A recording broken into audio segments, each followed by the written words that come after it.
Hello friends, நம்ம இன்றைக்கி எதை பற்றி பார்க்க போகிறோம்னா இலக்கிய வேறு பேர் எபிசோடில் என்ன இன்ட்ரெஸ்டிங்கான சுவாரஸ்யமான விஷயம் நடக்க போது தான் பார்க்க போகிறோம். வாங்க வீடியோக்குள்ளே போயிடலாம்.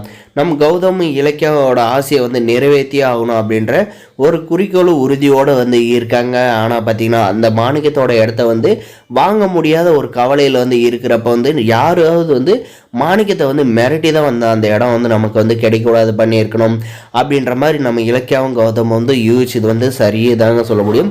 எஸ்எஸ்கே மேலே சந்தேகப்பட்டாங்க. அதுக்காக பார்த்தீங்கன்னா நம்ம இலக்கியா என்ன சொல்கிறாங்கன்னா, ரிஜிஸ்டர் ஆஃபீஸில் தான் உங்களுக்கு தெரிஞ்ச ஆட்கள் இருக்காங்க கௌதம், அவங்க மூலமாக விசாரித்து அந்த மாணிக்கத்தோட இடத்த யார் வாங்க போகிறாங்க அப்படின்றத நம்ம தெரிஞ்சுக்கலாம் அப்படின்ற மாதிரி ஐடியா கொடுத்தனால அந்த பியூனுக்கு கால் பண்ணி பேசுகிறாங்க. பேசிக்கிட்ட அப்புறம் பார்த்தீங்கன்னா, சார் நான் சொல்கிற டைமிங் நீங்கள் வாங்க, உங்களுக்கு தேவையான டீட்டெயில்ஸை நான் தரேன் அப்படின்ற மாதிரி சொல்லிடுறாங்க. நம்ம இலக்கியாவும் பார்த்தீங்கன்னா, சரி கௌதம் நடுங்க உடனே போகலாம், நான் ஆசைப்பட்டதே எப்படியாவது பெண்களுக்கான அனாதையில் ஆரம்பித்து அந்த இடத்துல ரேவதி அம்மா கூப்பிட்டு வைக்கணும் தான். ஆனால் அதை தடுக்கிற விதமாக இந்த பைரவி மேடம் பண்ணிக்கிட்டு இருக்காங்க.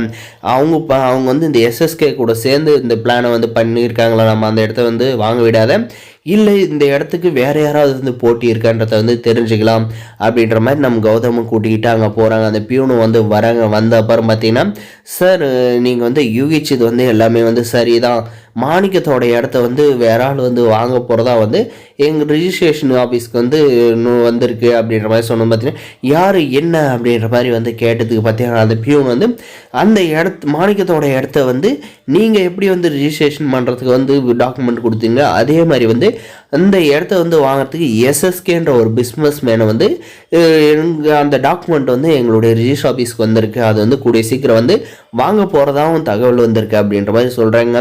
அப்போ நம்ம இலக்கியா பார்த்தீங்கன்னா, நான் கௌதம் நான் தான் சொன்னல, அந்த எஸ்எஸ்கே கூட சேர்ந்து பைரவி மேடம் தான் இந்த இடத்த வாங்குவாங்க அப்படின்னு சொல்லுவது. பார்த்தீங்கன்னா அந்த பியூன் எஸ்எஸ்கே பைரவி 2 பேரில் தான் இந்த டாக்குமெண்ட் எல்லாம் எங்களுக்கு சப்மிட் ஆகிருக்கு அப்படின்னு சொன்னது. பார்த்தீங்கன்னா கௌதம் நான் சொன்னது சரியாக போச்சு, நம்மளுடைய கனவு நிறைவேசி ஆகிறதுக்கு இந்த பைரவி தான் இந்த மாதிரி பண்ணியிருக்காங்க அப்படின்ற மாதிரி சொல்லிட்டு அந்த டாக்குமெண்டெல்லாம் ஒரு காஃபி வாங்கிட்டு கடும் கோவத்தோடு நம்முடைய இலக்கியாவும் கௌதமும் போக போகிறாங்க. வீட்டில் பிரளயமே வெடிக்க போகுதாங்க சொல்ல முடியும். நம்முடைய கௌதமும் இலக்கியாவும் வீட்டுக்கு போனதே பார்த்திங்கன்னா, நம்ம இலக்கியாவுக்கு சும்மா எரிமலை வெடித்து எப்படி நெருப்பு செதுமோ அந்த அளவுக்கு கோவம் செதுறதுங்க சொல்ல முடியும். இவை பைரவி எங்கே இருக்க வா அப்படின்ற மாதிரி கூப்பிட்றாங்க. அதுக்கப்புறம் பார்த்திங்கன்னா ஏதோ ஒரு முக்கியமான விஷயத்துக்காக கூப்பிட்றாட்டுங்க. ஒரு வேளை நம்மளை மிரட்டுறதுக்காக கூப்பிட்றாங்களா, என்ன விஷயமா இருக்கும் அப்படின்ற மாதிரி பைரவி அங்கே மாடியில் இறங்கி போனது.